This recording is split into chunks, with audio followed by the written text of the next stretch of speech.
Congratulations. You've made it this far. Part 2. So, continuing on about how having an emergency bag in your vehicle, plus your line 1 gear, which is everything on your belt and in your pockets. You have to be very methodical with your thinking so far as having something like this is for the simple fact that ounces equal pounds, pounds equal pain. So if you are having to walk and it's going to suck, make sure you have something on you that can get you by, whether it's a little pocket knife or something a little bit more pew. And I'm referring to church pews because only God can help you at that point, if you catch my drift. So, being said, okay, if you are carrying some type of discharging device, catch my drift there, make sure you have the ability to treat those wounds, because if, God forbid, you did something to somebody that didn't deserve it, you need to be able to patch them up as best you can to save a life. So, tourniquets, quick clot, chest seals, make sure you pack 2, one for the front, one for the back. Just really put some methodical thought. Look at your surroundings. Okay, if what if situation happened, identify that situation. Where do you go throughout your day? Common places. Where is on rare occasion do you go? What would you need to get from there to somewhere safe? Yes, there's safety in numbers, but at the same time, the more people you have in your vehicle, the more stuff you've got to have. And that can get to be a lot. So, yes, safety in numbers. There are also certain things that if you have Freedom seed launchers, that you should definitely keep on you or close to you in your personal vehicle at all times. Also, train. What I mean by training, pull your vehicle, if you have the ability, pull your vehicle into the backyard. Okay? And start running scenarios, because most people live in mild city environments. You know, if you go to Walmart or a dollar store, around town, okay, that particular style of engagements will definitely wear your ass out, which we will also discuss in different videos. And who knows, maybe people will actually start listening to me now. Hopefully, provided, people can hear me without the diaper on my face. And there's that. So, aside from that, knowing how to properly handle your firearms or freedom blasters, whatever you want to call it.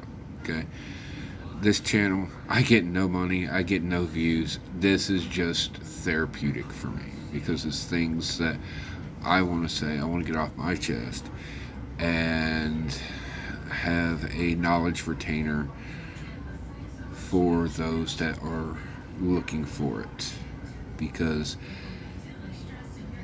I do have a certain amount of skills that can be used, all jokes aside.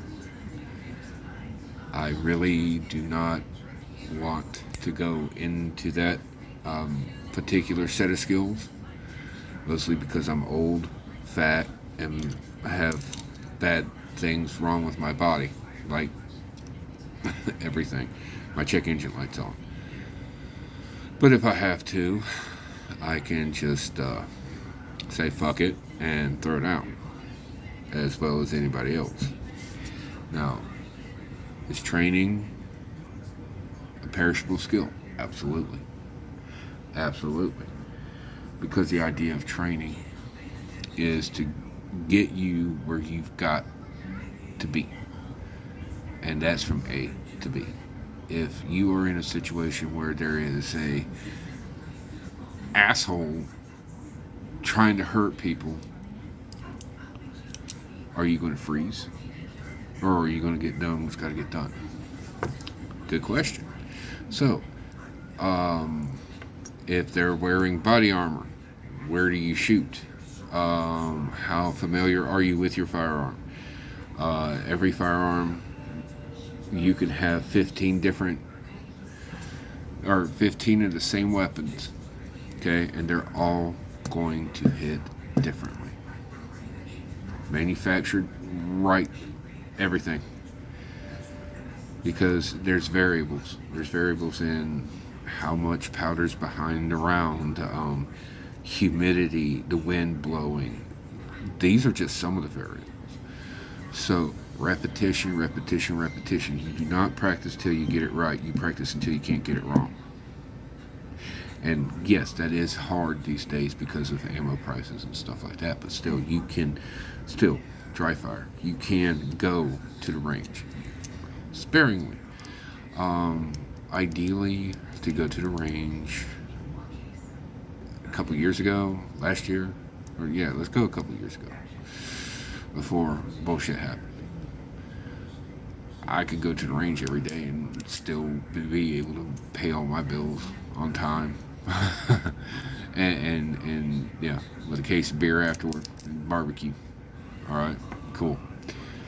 All right, then enter the pandemic. So there's that, and that sucks. So not as much as I like, but I still get to the range. And there's a difference between going to the range for static targets. Static targets are good for getting optics sighted in, getting familiar. It's your training wheels. And honestly, it's just fun to go shoot. Let's just face it, it's just fun to shoot, right? Okay. So now that we have that, let's look at upping it. Let's look past the static targets.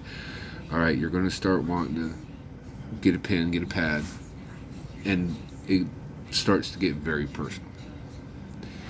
So, long story short, get a pad, pen, whatever, write down, okay, I frequent this store, I go here for a morning cup of coffee, this, that, and the other.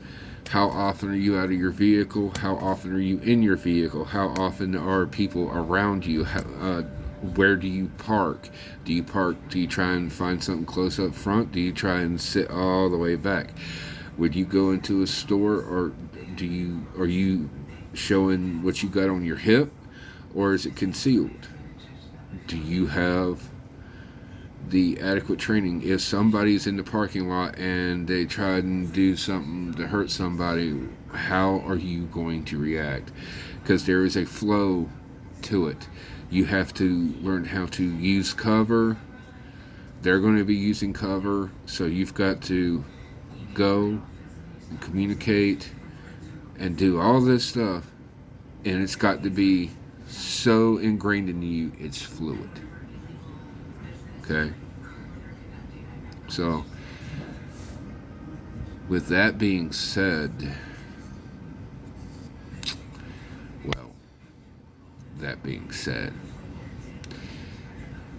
working around the vehicle is tricky because there's windows, there's glass is getting blown out, and the inevitable, oh look, I can look under the car, see feet, go, pop goes the weasel. Okay? So, to continue this conversation. Now, to continue it, okay, to continue this, right now, I need you to do me a favor. Go to the next video.